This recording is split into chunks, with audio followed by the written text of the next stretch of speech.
Hello, my name is Kevin McLaughlin, and today I am presenting my oral communication portfolio, and I'm going to describe the journey that I've been on throughout the semester.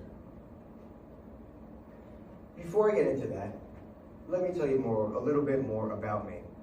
As I said, my name is Kevin McLaughlin. I'm a freshman at Seton Hall University, and I am majoring in accounting. As of now, I'm either choosing finance or education as my minor. However, in both my major and my minor, communication is a very key, crucial, important aspect of it. And it is something that I would like to develop as soon as possible. And by the time I have a career in either my major or my minor, I would like to be a master at communicating.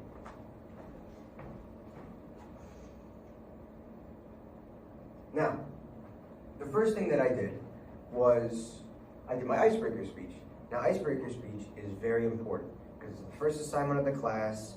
It has to set a good impression, and it gives the teacher information on skills you have to master or skills you have developed pretty well by now.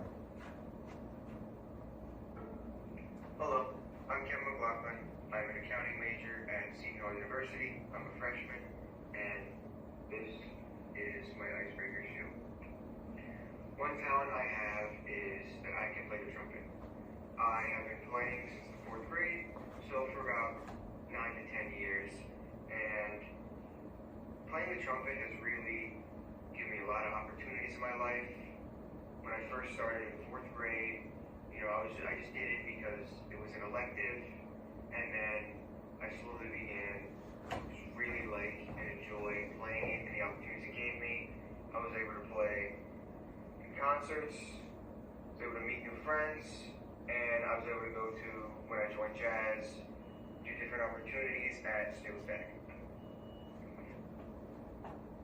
Now, first thing to discuss is the hand motions.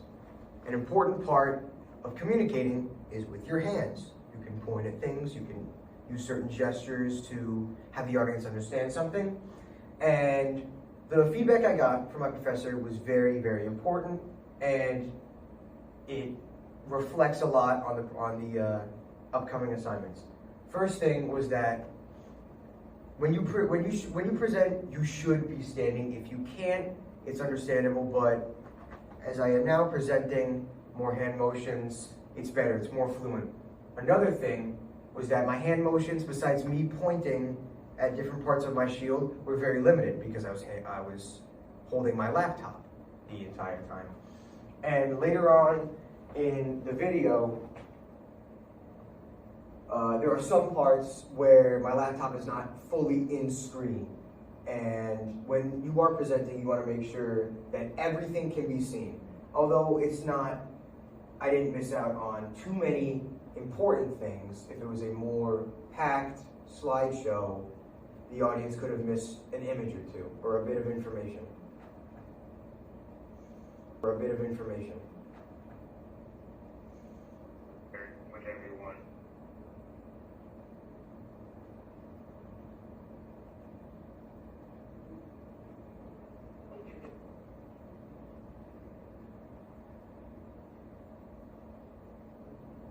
Okay, future improvements.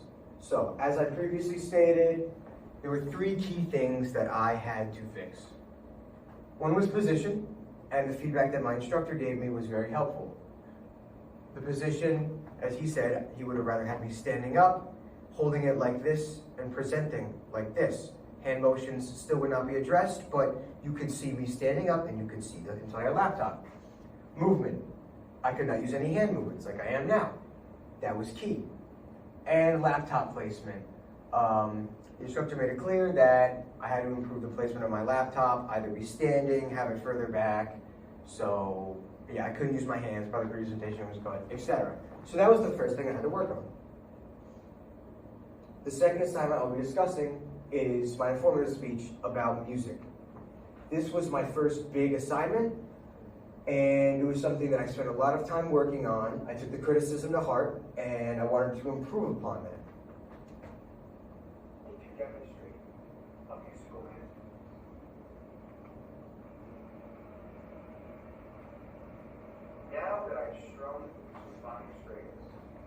insert instrumental information into your minds and enlighten you all on the overlooked and underappreciated benefits of learning an instrument besides sounding like a music.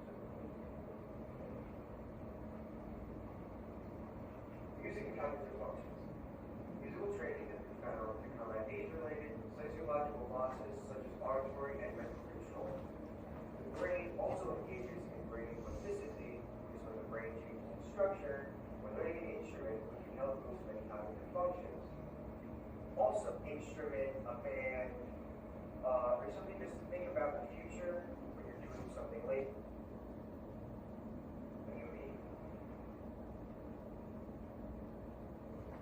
So, the first speech was done, and I got an evaluation from my partner, Quinn.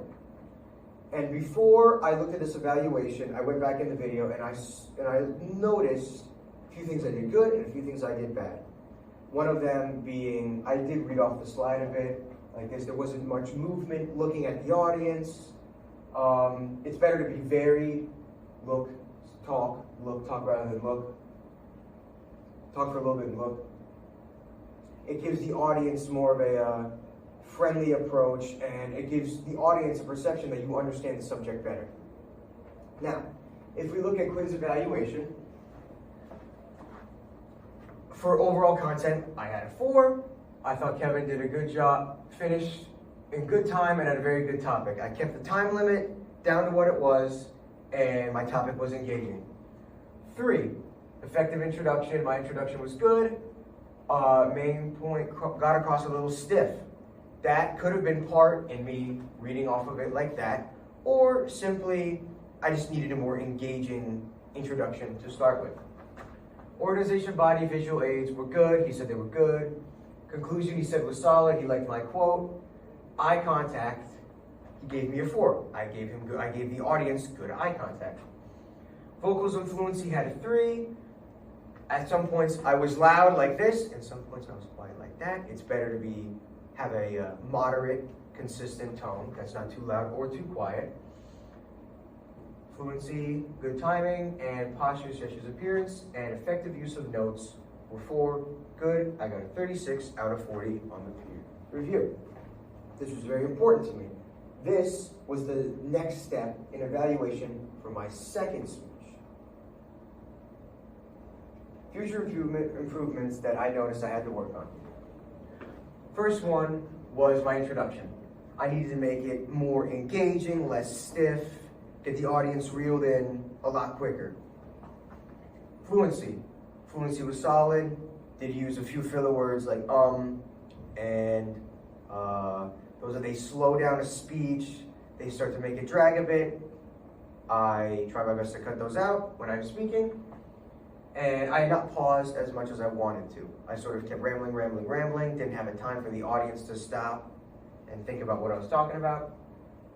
Vocals. Throughout my presentation, it's both very loud and quiet. I had to find a way to get that volume moderate. Compared to my icebreaker speech, I was presenting in a room. In my icebreaker speech, I was presenting in a small little area of my house. So I had to notice the difference, balance it appropriately. My conclusion, he said, was good. My central idea could have been restated a bit better, a bit more effective. That was something that I did work on in my second speech. And another thing he commented on was the screen. I looked at the screen and the information a lot, read it like this instead of reading a bit and talking to the audience.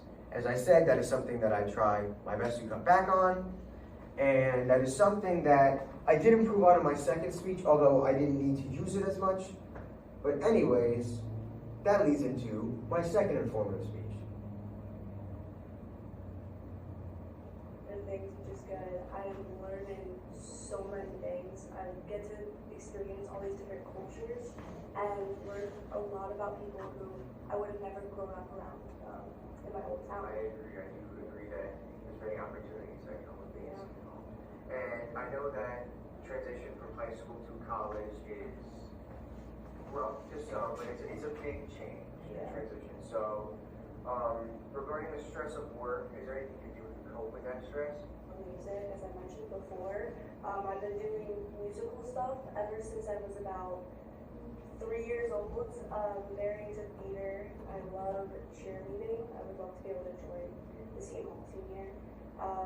And yeah, I'm just a very musical person. I love outdoor stuff. I love getting to explore new places and traveling. I do understand. I'm big in outdoors, music, traveling. You know, it just makes you feel free. On to the evaluation for my Info Speech 2. So, that Info Speech 2 was a lot more different than my first one. In this one, I had to use my laptop once again, or use my phone, excuse me. And I was in a classroom close to the camera in a face-to-face interview with my partner, Nicole. As she claims a lot here, I did unfortunately do a few things I did wrong in my icebreaker. I repeated, and unfortunately that's the way it was. However, I really understood now what I had to do. It was really just about the placement of the laptop, things like that, but I'm going to go in depth on it now. For overall content, introduction, and organization and body, I all got a 4. Answers were long and detailed, photos and transitions, music, things that grab the audience attention. There were questions answered, and they were covered right away. Conclusion, I got a 2. Unfortunately, I had to cut a bit of the ending of our interview out due to time constrictions. Once she brought that up, I realized that it's best for parts of the body to be cut out rather than the conclusion, because the conclusion, you're stating everything, your call to action is in there. It's very, very important. I would say it's argued, everything in a speech is important. However, the conclusion ties everything together, a couple of informations here and there, and the body would have been good cut out. And I got a 4 in visual aids. I provided a good amount of photos. Eye contact, I got a 3. I was looking at my partner, and I was also looking at the questions on the laptop a little more than I should have, but I did better reading off of it compared to the last speech. Vocals and fluency, I had a 4. My responses and answers were very loud and clear. They weren't too quiet, they weren't too loud. They were good, moderate level. Fluency, and she said my fluency was good. I had a 4 because it was very conversational. It's like an interview. You don't want to come off too aggressive or too frightened. You want to come off with confidence and a friendly tone. Postures, I got a 2 on because it was hard to see me. That also was in place. Instead of the laptop placement, it was the phone placement.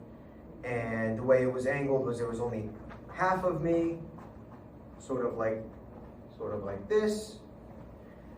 You can't really see a lot of me. It doesn't convey as much as a strong, meaningful message that way. And it was something that I had to work on. And I got a 4 on my effective use of notes since I was prepared.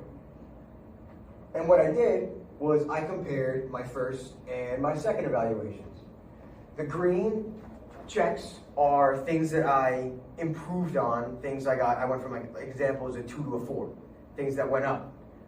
Yellow stayed the same. Not necessarily good, but not necessarily bad. It depends on if I was at a 4, I couldn't go higher, or I was at a 3, didn't really improve, but didn't do anything too bad on. And the red minuses are things that I reversed on. I didn't do as good as I did last time. And as you can see, introduction, vocals, and fluency, I all improved on. Overall content, organization and body, visual aids, and effective use of notes stayed the same, didn't improve or digress. However, on conclusion, eye contact, and posture, I did worse on this time around. And that was something that I have to work on. So these are the future improvements I have to work on. My conclusion, once again, due to time constrictions, I had to cut it out. I did not want to, but I felt that it was necessary. It was right at the end, cut a bit of the conversation off, and left it there.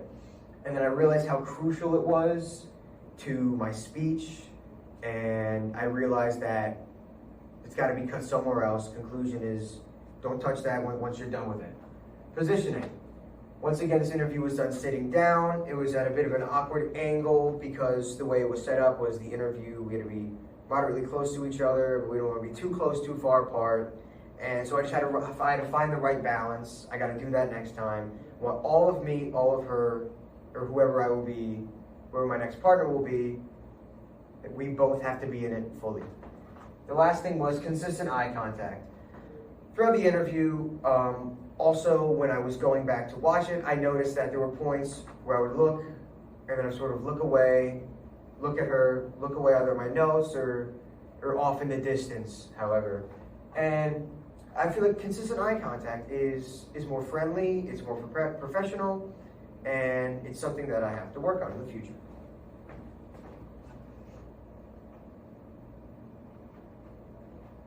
My journey concluded. Throughout my journey in oral communication, I have learned a lot regarding my speeches. I've improved on many things: introduction, how to balance my vocals, my fluency, the overall, not professionalism, but the overall impression that I give towards the audience. And there's a few areas I have to improve on, as I said. Better body positioning when I'm doing a speech sitting down, better eye contact, a more satisfying complete conclusion. And I asked myself, where do I take my newfound skills now? So where I will take my skills now is I will take them to wherever I may be getting a job. Whether I go in for an internship, a job interview, or my actual career, I will use the skills I have learned to communicate better with partners, to present ideas to boards of directors, and overall to make a good impression of myself and to show that I truly understand whatever I may be talking about. I truly understand my stuff.